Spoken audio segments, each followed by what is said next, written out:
Body armor in the state of California. This is something that I've been getting a lot of questions about recently because AB 92, a bill that was actually signed by Gavin Newsom, did go into effect not that long ago, and when the bill was initially brought forward, it would have meant a complete and total ban on body armor in the state of California. This is a video that we talked about, this is a bill that we talked about, and I wanted to kind of cover the current state of body armor in the state of California.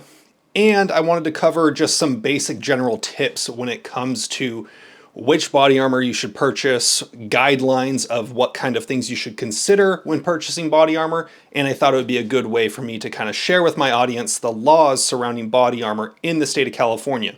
I'm not going to be talking a whole lot about federal laws. We're going to be sticking pretty much just to the state of California.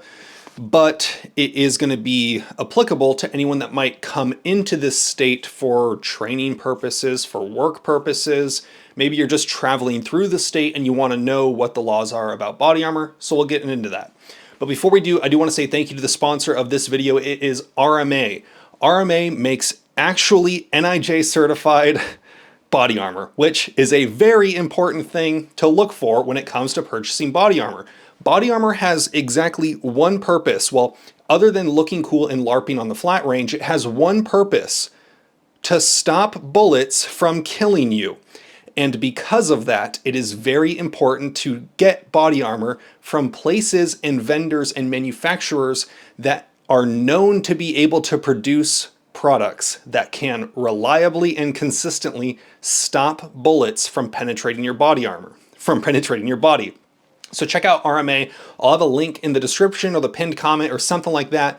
Right now they're doing a Labor Day sale. I'm not sure how long that's going to keep going, but if it's over by the time this video goes up, I'll try to get some sort of discount code for you, but we'll figure that out as we go. So body armor laws in the state of California. Now, federally, I'm pretty sure that if you're a felon, you cannot own body armor, but we're going to be talking about the state laws today. But I'm going to read some of the penal code sections here. We're going to try to go through this part of it quick, and then I can talk to you about buying recommendations of what you might want to consider and who you might want to check out.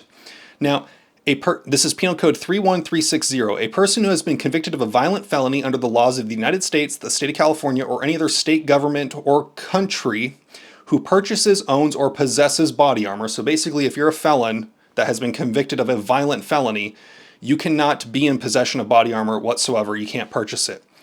Except as authorized under subdivision C, is guilty of a felony punishable by imprisonment in state prison for 16 months or 2 to 3 years. Or 2 or 3 years.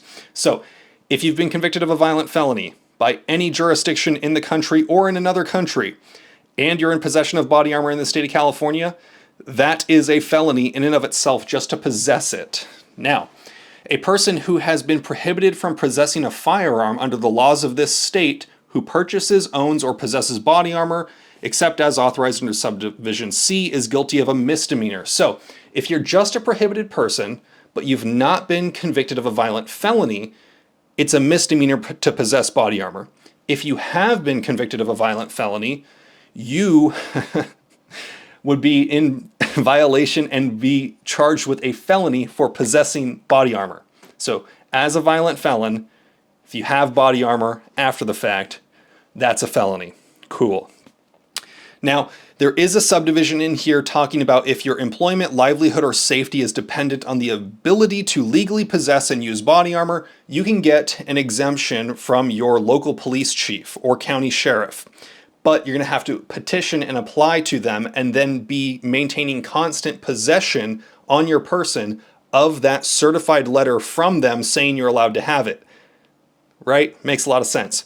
Now, if you look through the penal codes in California, there's a lot of other laws surrounding body armor when it comes to the certification, what agencies are allowed to buy. The body armor has to be approved for purchase by these government agencies in order for them to buy it, and there's things like that, but that's not really relevant to a lot of you. So generally, thankfully, AB 92, as it originally stood, a bill that would have banned body armor entirely, did not make it through. So now that we've determined that you can in fact own body armor, where would you want to go to look to see if you should purchase certain body armor? Well, obviously, RMA, thank you for sponsoring this video. I've been recommending them for a long time. They have some very affordable plate options.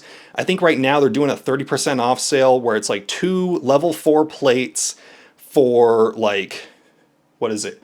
$320, but it's like $95 off because it's like 30% off. So kind of a crazy deal for the price. When you're purchasing body armor, I will never recommend you purchase body armor that is not either NIJ certified as the threat level it's stating, meaning that you could pull up the NIJ website and find that manufacturer and find that product number. I would not recommend you purchase that. Unless, because the threat levels are currently kind of weird. You have level 4, which is going to stop pretty much everything. You have level 3, which will stop most rifle rounds, but it won't stop XM193 55 grain 5.56 moving at like 3,000 feet per second. So like a 16-inch AR-15 shooting the most commonly purchased round in America would punch right through level 3 potentially. So there's this thing called level 3+. If you look at a manufacturer and they have on the NIJ list level 4 plates and level 3 plates, me personally, I would trust that their level 3+ plates, which will stop all of the common AR rounds in 5.56, I would trust those plates. But generally, it's not really a bad idea to step up to level 4 unless you really need the weight savings. Level 3+ plates and level 3 plates can be lighter weight, which is important. Most budget level 4 plates are going to cost $160 a plate, and they're going to be about 8 pounds. If you step up your budget, you can get significantly lighter weight and still potentially have that threat level coverage.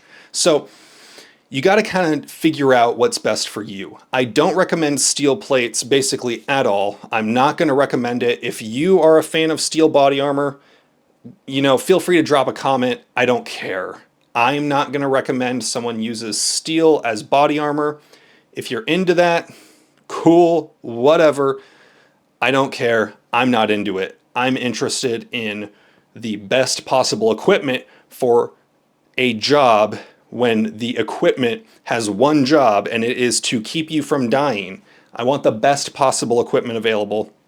I'm not talking about end of the world as we know it, where there is next 20 years you got to get shot 300 times and steel armor is the only body armor that can handle 300 rounds. You're not getting shot in a plate enough times without taking a deadly wound in the end times. We're not talking about that. We're talking about very niche use cases or just wanting to own body armor. $150, $160 with 30% off. It's not that expensive, and it's something that you should, if you're gonna purchase this good, which is not really the first thing that you should be purchasing on your journey of preparedness, save up a little bit more money, get something that is ceramic or some sort of non-steel plate at a threat level that you want to protect yourself from. So generally, if you're budget-minded, get a level 4 plate that's about 8 pounds, that's on the NIJ list. RMA sells those. Great option. There's other manufacturers out there that are great as well. If you want to step up into the Gucci tier, you can spend like $300-400 per plate. You can spend $900 per plate, but you could spend probably $250-300 per plate for a really lightweight level 3+ plate that's going to stop all of your AR 5.56 and 223 rounds, all of your AK rounds, all of your 308 rounds, the most common rounds in existence, and it might be about half the weight of these 8-pound level 4 plates.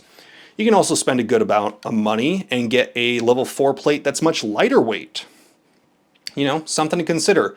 There's a wide variety of cuts. Now, I'm 6'2". I have fairly broad shoulders as far as my actual bone structure is considered, and this is a medium plate. Most people are going to end up getting medium plates. If you're really small, you're going to need a small plate.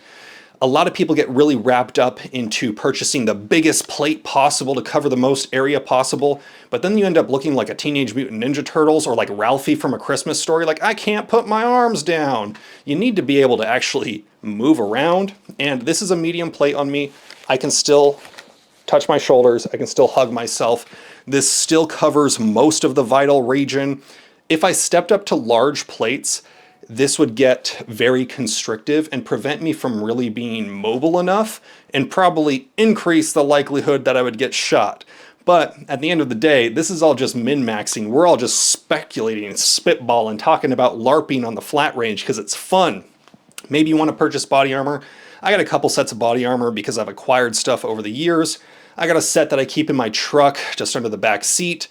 And sometimes I drive around with a rifle if I'm driving through sketchy areas, but truck guns are kind of a bad idea in general. But body armor is something that I can just keep in my truck, and if someone steals that, it's not ideal, but you know, it is what it is. So you can just have body armor shipped straight to your door. There's not really anything preventing anyone from getting it, and I think that's fine because body armor is a protected arm in my opinion.